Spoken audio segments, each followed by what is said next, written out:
कंधमाल फुलबाणी राज्य विजु जनता दलर सभापति बा पूर्वतन लोकप्रिय मुख्यमंत्री श्री नवीन पट्टनायक निर्देश क्रमे और राज्य युव जनता दलर सभापति चिन्मय साहू और छात्र जनता दलर राज्य सभापति स्मिता साहू को इंगित कंधमाल जिला युव सभापति राकेश मिश्र प्रचेषा और छात्र सभापति सुनील सेठी प्रचेषा स्थानीय फुलबाणी स्वयं सहायक महाविद्यालय प्रांगण में नूतन भाव छात्र छात्री उद्देश्य हेल्प डेस्क उद्घाटन कर पूर्वतन खनि मंत्री श्री बेहेरा उद्घाटन कलापर कही कि राज्यर समस्त कॉलेज रे आम दल तरफ हेल्प डेस्क खोल जाई महाविद्यालय रे समस्त छात्र छात्री विभिन्न प्रकार समस्यार समाधान करी तांको सुरक्षा देवा सेमानकर समस्त असुविधा छिड़ा हेबा बा कोनोसी शिक्षागत असुविधा हेले दलर छात्र छात्री माने निजे जाई से सब असुविधार समाधान निजे करिबा कौनसी बाह्य असुविधा हेले उक्त स्थान में पहुंची से सब समस्या समाधान करबा बोली श्री बेहेरा कहिथिले। एही कार्यक्रम रे श्री पद्मनाभ बेहेरा समस्त छात्र छात्री को कलम उपहार देउथिबा देखिबाकू मिलिथिला। युव सभापति राकेश मिश्र और छात्र सभापति सुनील सेठी दुहे दहीपणा बांटिबारे देखिबाकू मिलिथिला। जिला महिला सभानेत्री श्रीमती पूनम कौर जोगदे छात्री मानक उत्तम पाठ पढ़ा सहित निज भविष्य उज्जवल करने संगे संगे समस्त को कलम बंटन करथिले। यार मूल उद्देश्य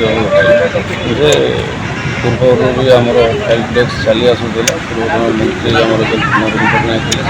प्रत्येक वर्ष हेल्प डेस्क होता सब पिला छात्र छात्री मान किपर भाव में सुरक्षित भाव में सब जिन आडमिशन हम एवं से खरार जो हो खरार खरार प्रभाव मुक्त करने आमर गोटे प्रयास चलती सारा कंधमाल नहीं गोटे ओडिशा चलती तो आमर जिला सभापति हिसाब से युव छात्र मिसिक कार्यक्रम को आम नहीं पूर्वतन मंत्री नवीन पट्टनायक युव राज्य सभापति चिन्मय साहू निर्देश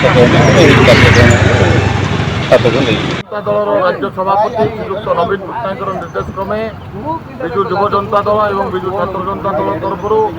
आज सारा राज्य में पालित होची समस्त सरकारी महाविद्यालय बेसरकारी महाविद्यालय विजु छात्र जनता दल युव जनता दल आयोजन कर हेल्प डेस्क तार हूँ छात्र छात्री मान साहाय्य करने विभिन्न दुर्नीति भ्रष्टाचार कॉलेज में जमी न हो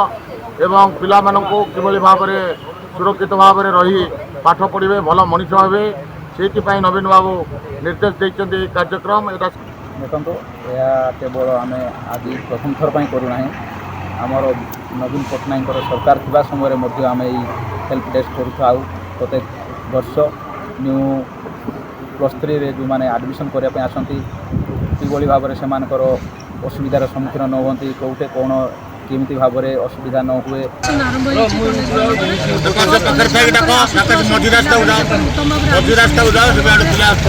भविष्य गठन करने पाठ पढ़े सुरक्षित भाव में पाठ पढ़े निर्यातन सामना न कर साहस सहित पाठ पढ़े से सहयोग करने नवीन पट्टनायक गोटे प्रयास सभापति पट्टनायक जो चिंताधारा समस्त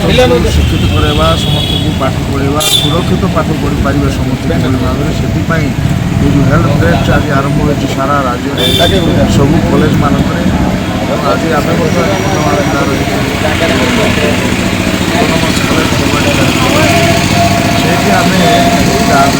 कर जहाँद्वारा छात्र छात्री मान जो असंगठित भाव जो पाठ पढ़ा विभिन्न विशृंखला हो विशृंखला हम ना। कंधमाल फुलबाणी दारुण बेहेरा रिपोर्ट तीर्थक्षेत्र लाइव।